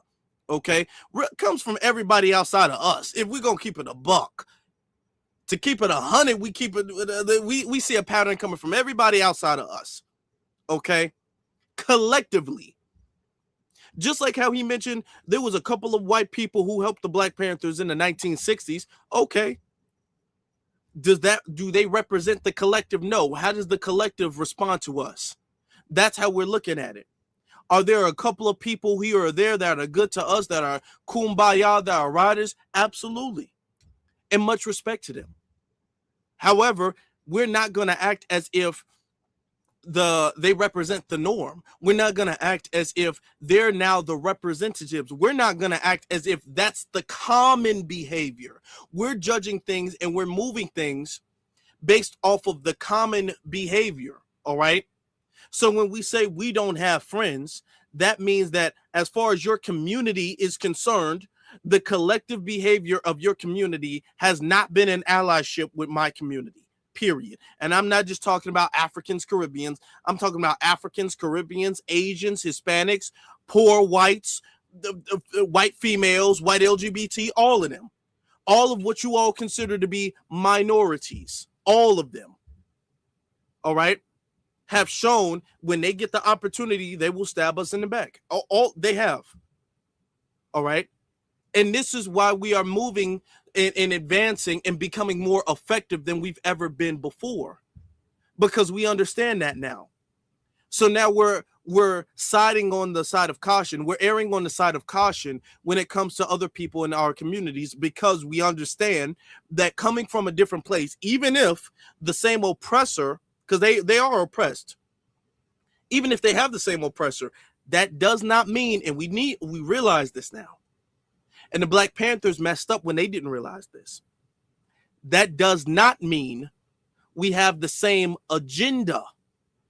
That does not mean we have the same goal.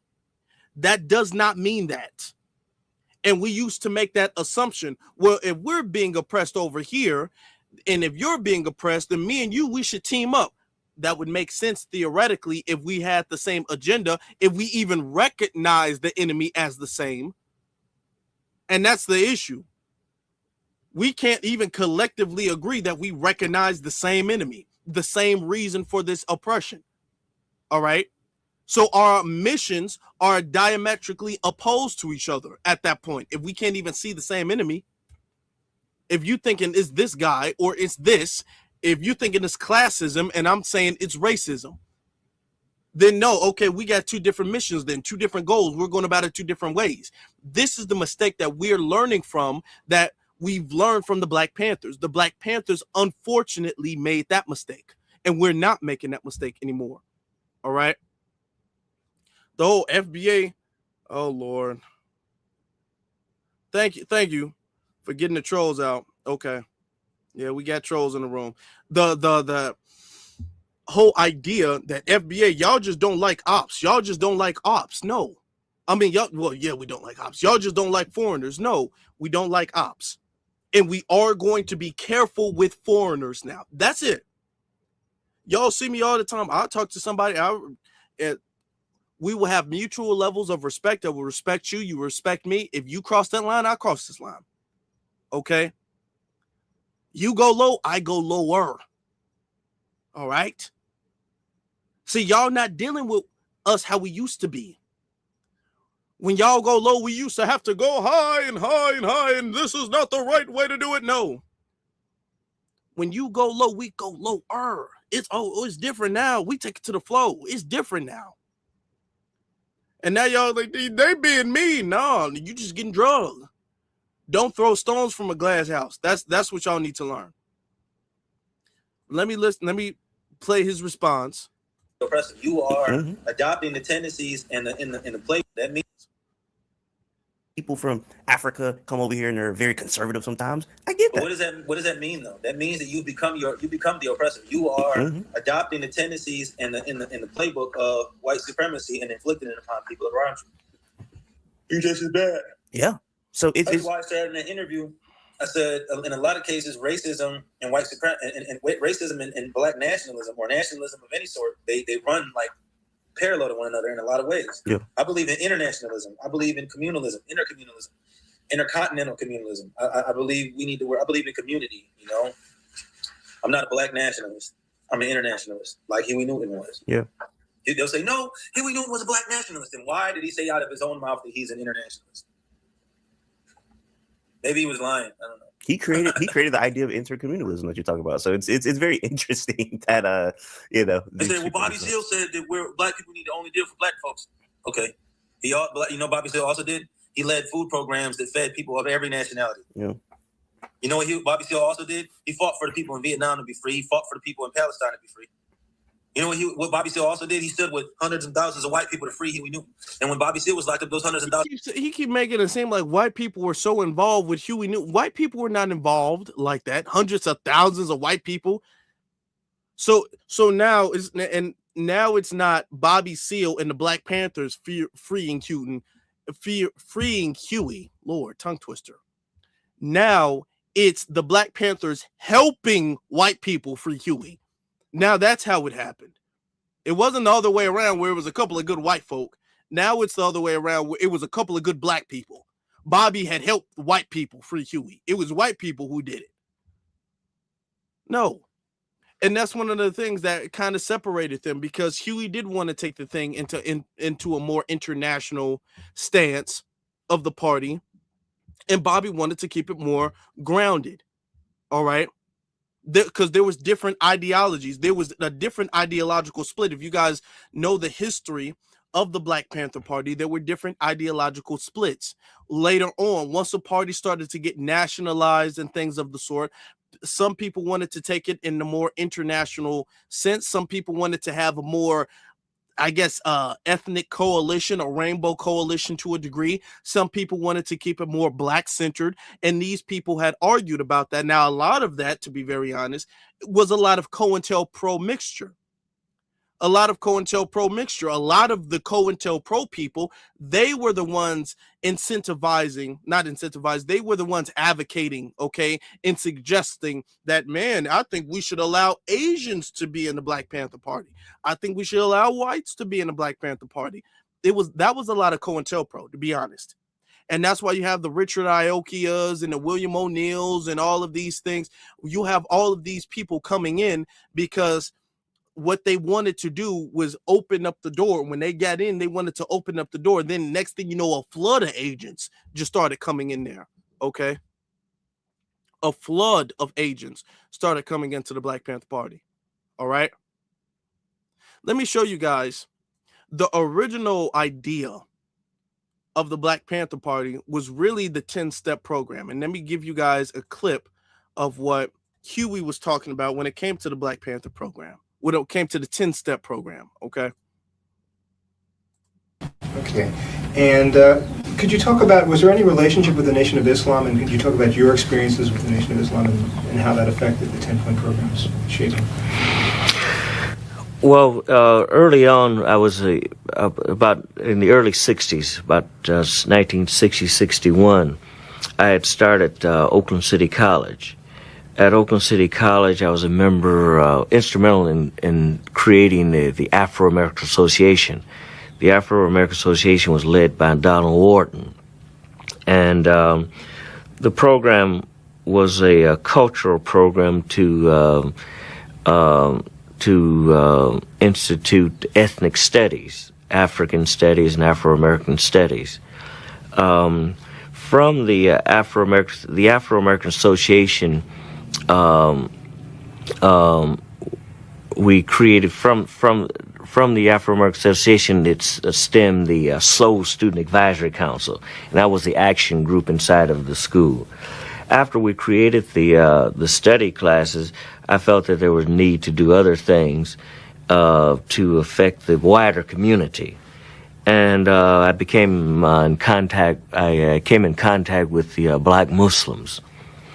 I was very impressed with Malcolm X, and Malcolm X program, or the Honorable Elijah Muhammad that Malcolm X followed, program was. It was like a 10-point program. Matter of fact, that our program was structured after the pattern after the Black Muslim program.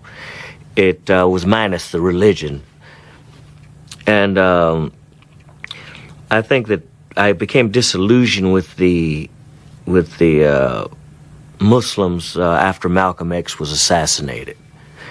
I think that I was following not Elijah Muhammad or the Muslims, but Malcolm X himself. All right, there you have it. For them to make it seem like the Black Panther Party, it started with this rainbow coalition. No, that was Huey himself saying that the 10-point program, which is what Huey and Bobby came up with together, was essentially a copy and paste of the Nation of Islam's program without the religious aspect to it, and just made it about black, just stripped away the religious aspect.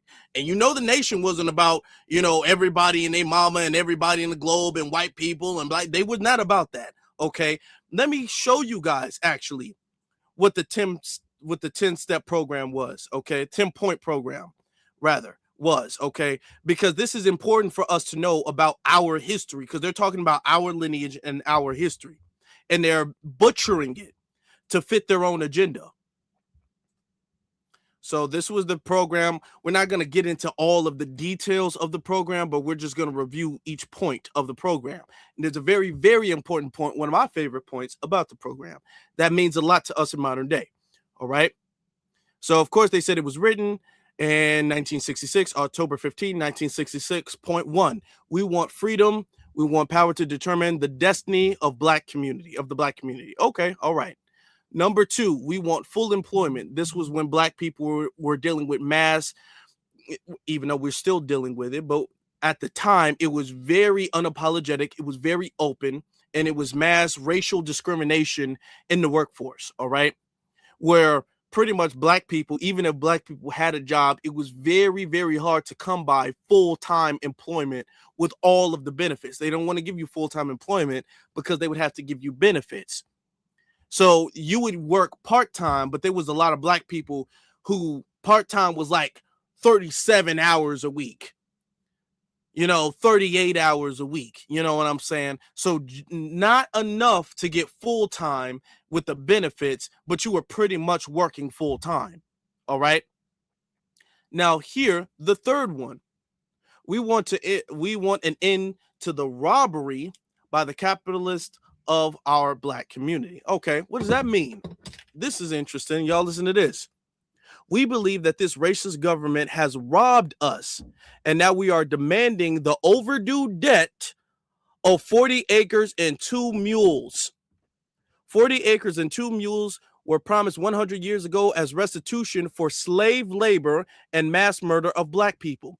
We will accept payment in currency, which will be distributed to our many communities. The German are now aiding the Jews in Israel for the genocide of the Jewish people. The Germans murdered 6 million Jews. The American racists have taken part in the slaughter of over 40 million black people. Therefore, we feel that this is a modest demand that we make. All right. That's reparations. That's reparations, which was in the original 10-point program of the Black Panthers. When people talk about the Black Panthers, people skip past that point. People don't mention the fact that the Black Panthers are part of their original thing. This is not just one Black Panther Party member who said something about it or an idea they had. This was a part of the fact. The 10-point program was literally a part of which the bedrock of the Black Panthers. Okay. That was the foundation of the Black Panthers. And they said, hey, man, we got to get our 40 acres and a mule. We'll take that in currency. All right. So we're doing really what the Black Panthers are doing. When he's talking about he's a Black Panther, what is his stance on reparations? What is his stance on reparations? Notice that they're not talking about that. Okay. I feel like that's a very important step, because looking back at it now, when they talk about reparations, why y'all want reparations?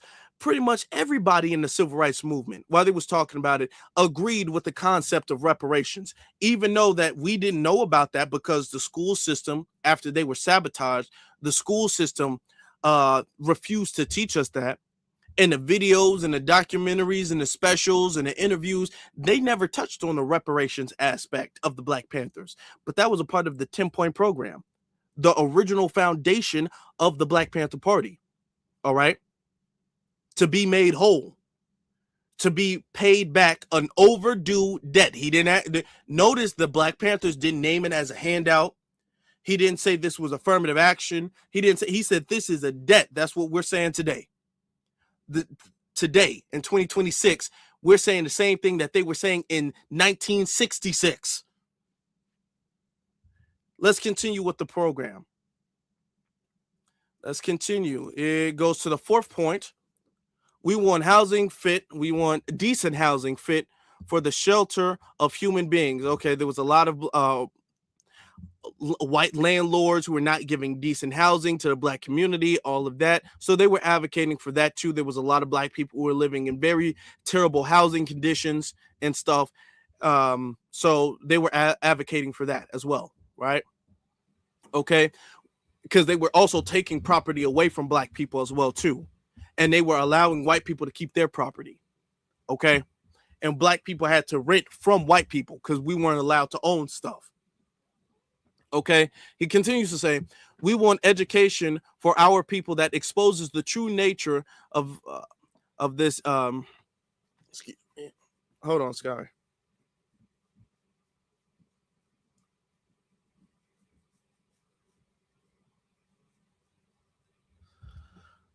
Okay, we want education. Sorry about that, y'all. I had a text I had to get to. We want education for our people that exposes the true nature of this decadent American society. We want education that teaches our people the true history and our role in the present day society. Okay, so they wanted the teaching about our role in America. So this was not no anti-American. They were just you can make the argument anti-capitalist or American government, right?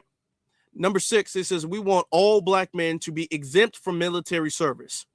Okay, so they didn't want nobody having to go to the draft, nobody having to be forced to fight in the American military and all of that. All right. Number 7, we want an immediate end to police brutality and murder of Black people.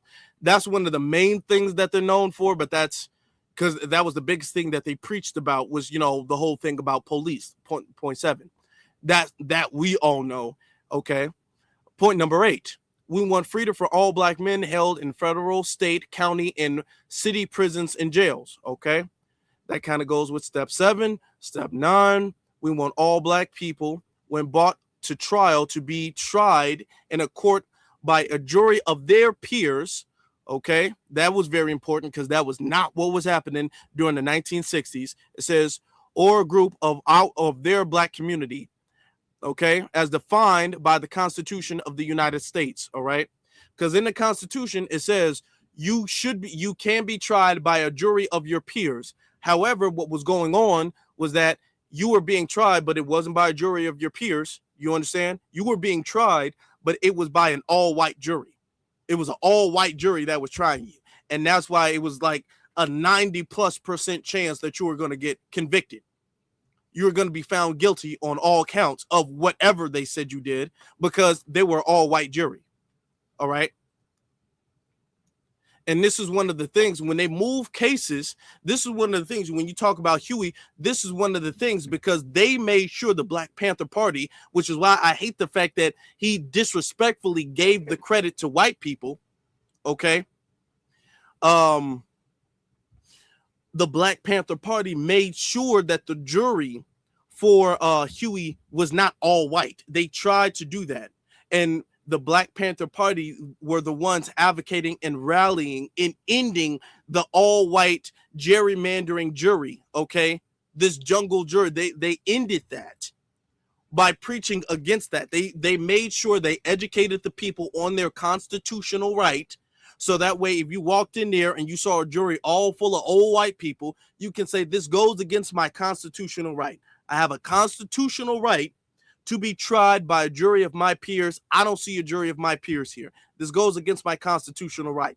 And through that process, now we see, even though juries are still, it's still not completely solved, but it's a lot better. It's incredibly transformatively different from what it was back during the Black Panther Party's time. All right. Going back to where we were. And then this was the last point. We want land, bread, housing, education, clothing, justice, and peace. Okay. And that was the longest part. Okay. But that was the original Black Panther Party program, the 10-point program. Where did you see they were talking about Palestine? Where did you see they were talking about, Vietnam? Where did you see they were talking about pretty much anybody else? All of this stuff pertained to and was focused on Black Americans. That's what it was about. That's why the party was formed. That's what they were on. That's what the original 10-point program was on. Notice that Paul, Mr. Cosplay, COINTELPRO, Fake Tether Panther, notice how he's not invoking the 10-point program. He's not invoking that.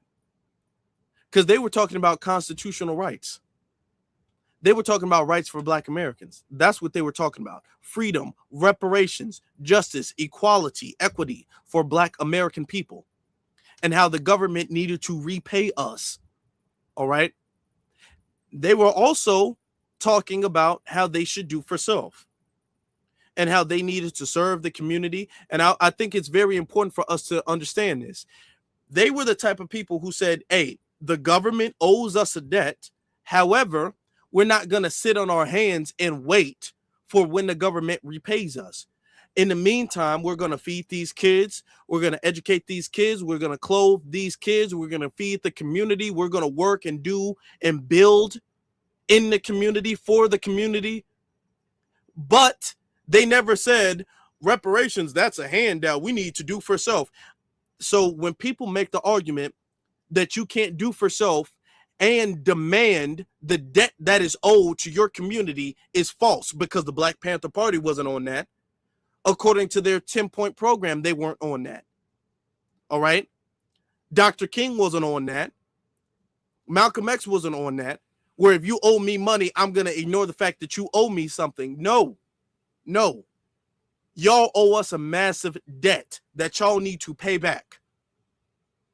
Can we put some money bag emojis in the chat room? Because I also like the fact that they highlighted currency, not debt in the form of a formal apology, not debt in the form of credit, not debt in the form of student loans or anything of the sort.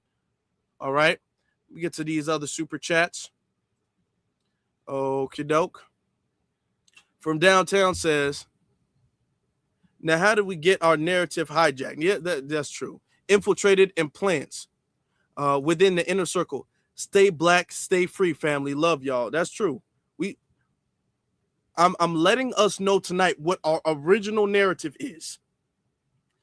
The Black Panthers are a part of our family legacy. Whether your family was a Black Panther member, whether you're related to a Black Panther member, you may be, you may not be. However, it's the same lineage. Our lineage created the Black Panther movement, okay? You heard Huey say he was inspired, and a lot of the Black Panthers were inspired by Malcolm X in particular, and the Nation. All of these things, they're a part of our history. They're a factor of our history. So this is really a family thing that you're doing. Whether it's direct or indirect, it's a family issue that we're having. And they're trying to distort the original meaning of what the Black Panthers were on to fit an agenda for illegal immigrants. And we can't allow that. We just can't allow that. We can't allow that. Not only because that's disrespectful to the original Black Panthers, also that's counterintuitive to the mission that we're on today. If we're trying to delineate, we're trying to get reparations and tangibles and make our community whole again, which is going to defeat the system of white supremacy. And you're coming in here talking about we need a rainbow coalition, which we know is detrimental. That means you're going in the opposite direction of where we're trying to go. You're pulling us back to where we were before, to the mistakes that were made before. And here's the thing, we recognize the mistakes that were made before. Black Americans, we recognize, as far as inclusion, how difficult and how harmful that was to the community, and how integration was harmful to the community. Dr. King said it himself, that integration was harmful. That's why he felt guilty, and he said that he felt like he led his people into a burning building. That's what Dr. King had realized about the dangers and the harm of integration. And you want us to go back to that mistake. You know it's a mistake, which means you're doing it on purpose, which means you know what you're doing. All right? That means it's a agenda. That's what that means. It's an agenda. You're a plant. And you have an agenda that goes against what's in the best empowerment, in the best direction for foundational Black Americans. And really, if it's not in the best empowerment, if it's not in the best agenda and goal of foundational Black Americans, it doesn't help nobody except white supremacy. Because what we're doing is the only thing that's going to dismantle white supremacy ever. All right? If we stop doing what we're doing, white supremacy is going to rule the world indefinitely. Okay, until they end it. We're the only thing that is preventing that from happening. Okay, if they stop us from doing what we're doing, it's over with. It's a wrap. We're done. Which is why we cannot allow them to stop us from doing what we are doing. It is way too important, way too vital. Let me get to the next super chat. Linus says, today is my birthday. Philly, rock with you heavy. Shout out to Linus. I appreciate you. Happy birthday to you. Everybody, can we get a round? What's a good birthday emoji to celebrate her birthday? What's a good birthday emoji? What she got? Is that a water? Are those water things? Oh yeah, because of the okay. Let's put some confetti, some cakes, something like that, some birthday stuff. Let's everybody put some birthday stuff in the chat room for you. Happy birthday.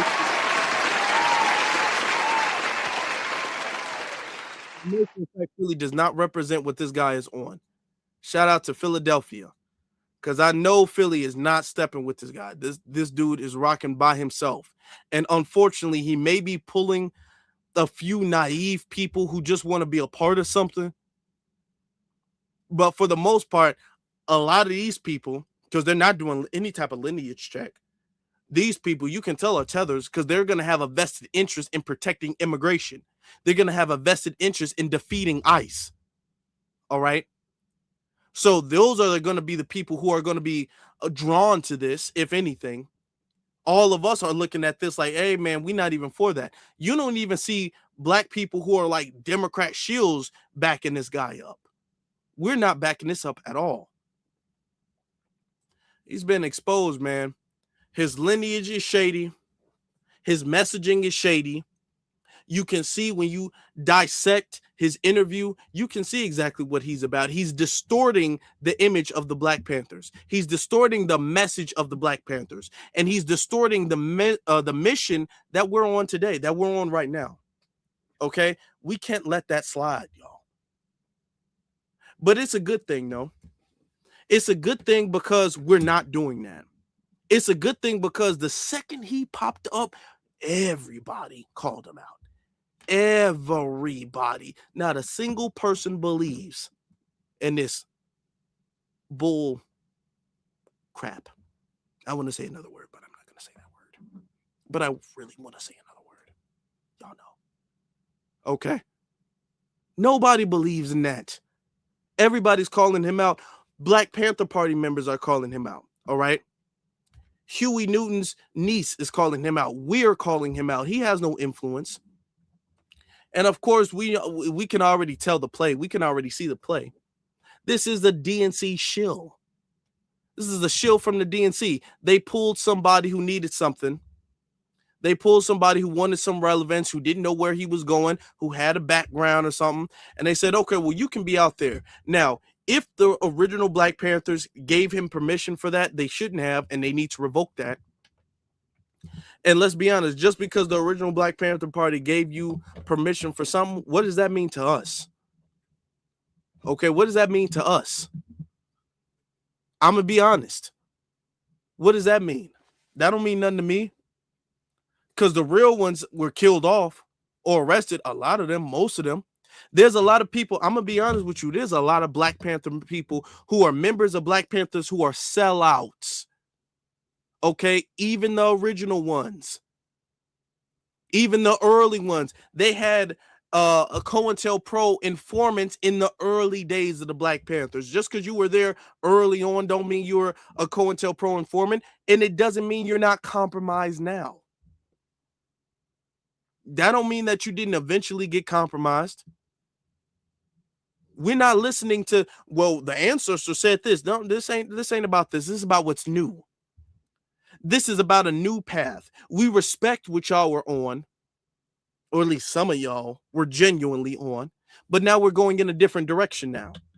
Okay? Y'all are not the authority. I don't care who you bring up. They're not the authority of the movement. They're not the ones leading the movement. They're not doing that now. Where have they been? And I'm not saying this disrespectfully.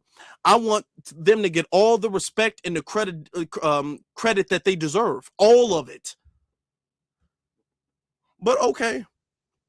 Let's say they did give it to you. They made a mistake. We're not like how we were back in the days where if an elder did something, we just took it as deity and we just took it as, oh, that's law. No.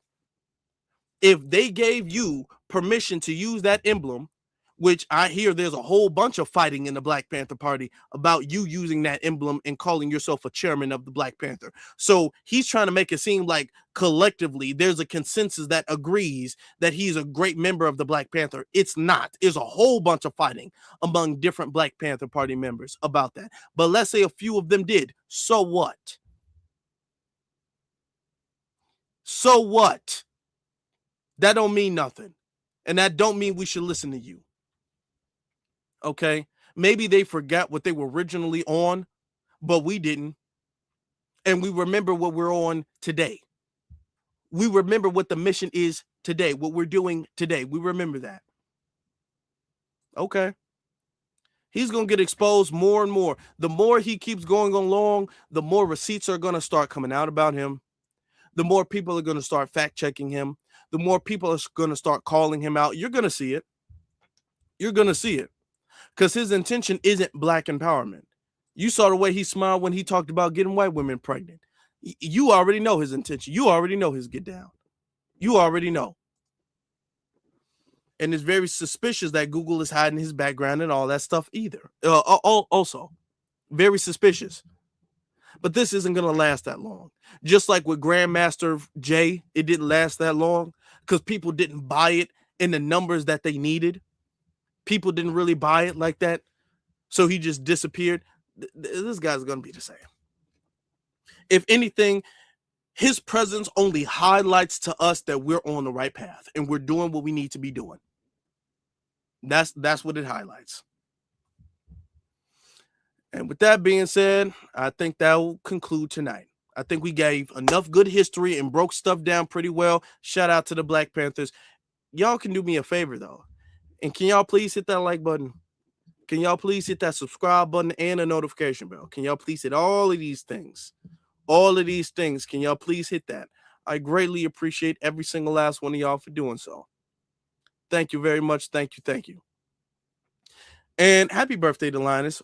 Thank you very much. I appreciate you. Happy birthday to you. And shout out to Philly. And shout out to the Black Panther Party, the original Black Panther Party. Much respect.